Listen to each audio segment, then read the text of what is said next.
Anda masih bersama kami dalam Kominfo Newsroom. Pemirsa, Kementerian Lingkungan Hidup dan Kehutanan kembali menggelar acara tahunan Festival Iklim 2022.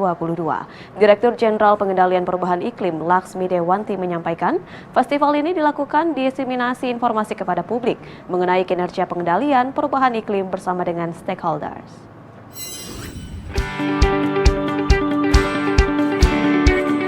Kementerian Lingkungan Hidup dan Kehutanan menggelar acara tahunan Festival Iklim 2022 yang mengusung tema Tingkatkan Aksi Iklim untuk Indonesia Pulih Lebih Cepat, Bangkit Lebih Kuat. Festival berlangsung dari tanggal 24 hingga 28 Oktober 2022 yang diadakan secara daring maupun luring, sukses meraih 11.432 pengunjung melalui beragam sesi webinar terkait perubahan iklim. Penghargaan tersebut menurut Menteri Siti merupakan pengakuan atas kerja keras para aktor aksi di lokasi Proklim, serta para kepala daerah yang telah menjalankan fungsi pembinaan dengan baik, serta dunia usaha yang mengambil peran aktif dalam mendukung dan mendampingi pelaksanaan Proklim. Direktur Jenderal Pengendalian Perubahan Iklim Laksmi Dewanti menyampaikan bahwa dalam festival ini dilakukan diseminasi informasi kepada publik mengenai kinerja pengendalian perubahan iklim bersama dengan stakeholder, serta mendiskusikan perkembangan terakhir serta berbagai peluang dukungan lintas program untuk sinergi pengendalian perubahan iklim di Indonesia.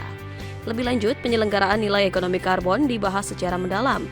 Untuk mendukung pencapaian target Nationally Determined Contribution, Indonesia telah menyusun Perpres 98 tahun 2021 tentang penyelenggaraan nilai ekonomi karbon untuk pencapaian target kontribusi yang ditetapkan secara nasional dan pengendalian emisi gas rumah kaca dalam pembangunan nasional.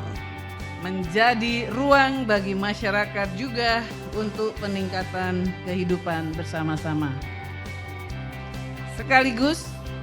Sekaligus artinya ekonomi dan lingkungan bisa berjalan secara harmoni. Sinergi dan kolaborasi yang sudah terbangun perlu terus dilakukan dan diperkuat.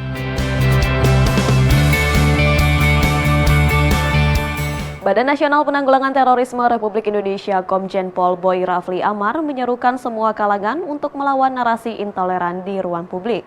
Seruan tersebut disampaikan saat peresmian wadah akun rukun usaha Nurani Gelorakan NKRI atau Warung NKRI ke-16. Kepala Badan Nasional Penanggulangan Terorisme Republik Indonesia Komjen Pol Dr. Boy Rafli Amar menyampaikan, wadah akun rukun usaha Nurani Gelorakan NKRI atau Warung NKRI merupakan sarana bagi masyarakat untuk berkumpul dan membahas nilai kebangsaan sebagai vaksin dalam melawan virus intoleransi, radikalisme, dan terorisme. Melihat perkembangan fenomena radikalisme terorisme di ruang publik sangat merugikan negara, Boy mengatakan perlunya sebuah terobosan mengedukasi masyarakat sekaligus melawan kelompok-kelompok yang ingin memecah belah bangsa di ruang publik. Menurutnya, kontraradikalisasi termasuk melalui Warung NKRI ini dapat menjadi sarana untuk kita membuka komunikasi di ruang publik. Kepala BNPT Boy menjelaskan jika Warung NKRI tidak hanya menjalankan fungsinya sebagai warung, tetapi juga akan diselenggarakan dialog-dialog kebangsaan, sehingga diharapkan dapat menumbuhkan rasa cinta tanah air pada masyarakat. Tapi kita berupaya dengan segala kemampuan, dengan segala kolaborasi, koordinasi. Makanya BNPT bermitra dengan 47 kementerian lembaga di tingkat pusat. BNPT bekerja sama dengan pemerintah daerah yang dipimpin Pak Gubernur dan Ibu Gubernur dan Pak Wagub di Jawa Timur, yang intinya adalah bagaimana kesejahteraan itu bisa mencapai sasarannya. Ikhtiar kita ada 5 vaksin yang kita sosialisasikan dan metode dialog yang kita kembangkan dalam Warung NKRI diharapkan menjadi wadah atau sarana dalam rangka mengkonter narasi-narasi yang penuh selama ini dengan kebencian terhadap negara.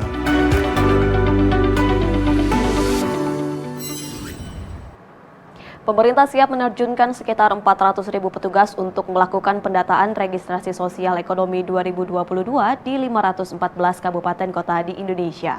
Deputi Bidang Statistik Sosial Badan Pusat Statistik, Ateng Hartono menyampaikan, 400.000 lebih petugas tersebut telah dibekali dengan konsep dan definisi sehingga dapat mempercepat proses pendataan.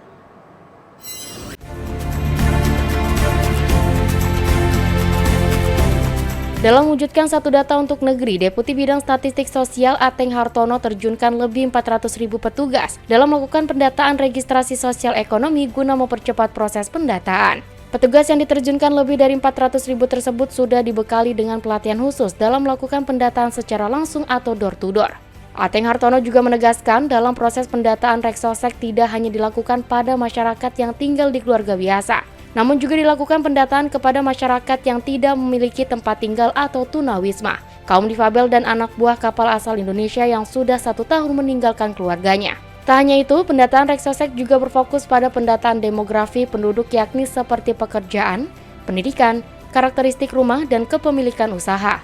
Dalam menyukseskan pendataan Reksosek ini, BPS juga menyediakan call center guna membantu informasi terkait pendataan, di mana proses pendataan Reksosek ini merupakan upaya pemerintah dalam menyediakan basis data seluruh penduduk yang terdiri dari profil, kondisi sosial ekonomi, dan tingkat kesejahteraan. Bapak Ibu semuanya, Reksosek bukan hanya dilakukan pada keluarga, pada penduduk yang tinggal di keluarga biasa, tetapi juga Reksosek dilakukan pada wilayah khusus. Seperti pada saat malam minggu kemarin, saya terima kasih kepada teman-teman media yang sudah melihat langsung bersama kami untuk melakukan pendataan pada malam-malam, yaitu sekitar mulai pukul 11:30, 12 sampai dengan pukul 3 dini hari kami seluruh wilayah Indonesia pada malam minggu kemarin mendata saudara-saudara kita yang masih belum memiliki tempat tinggal atau tunawisma. Dan kami juga bersama-sama mendata saudara-saudara kita yang ada di laut, ABK yang berbendera Indonesia, yang sudah melaut meninggalkan keluarganya sekitar 1 tahun, kami juga melakukan pendataan.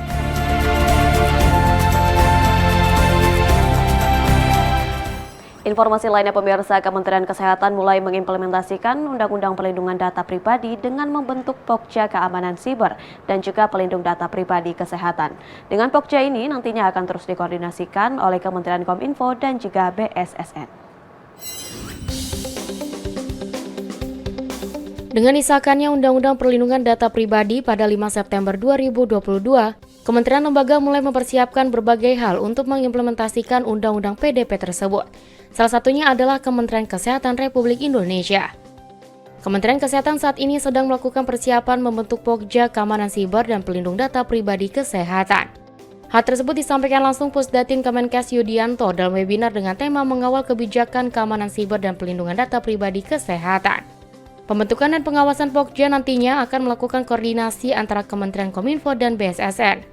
Selain itu, dalam pembentukan Pokja tersebut juga sangat penting dalam mempersiapkan berbagai aspek. Salah satunya adalah memperkenalkan kepada SDM yang akan mengelola PDP tersebut segala hal tentang komponen PDP hingga melakukan persiapan kompetensi SDM tersebut. Sehingga berbagai sektor kesehatan nantinya telah siap ketika Undang-Undang PDP tersebut efektif dilaksanakan. Penting untuk kita bentuk adalah bagaimana ada wadah koordinasi komunikasi koordinasi kolaborasi bertukar informasi adalah antar instansi di sektor kesehatan. Nah, ini perlu ada kolaborasi. Nah, tentu penting untuk disusun Pokja. Nah, ini sudah ada diskusi tahap awal bagaimana kita akan membentuk Pokja Keamanan Siber dan Pelindung Data di bidang kesehatan.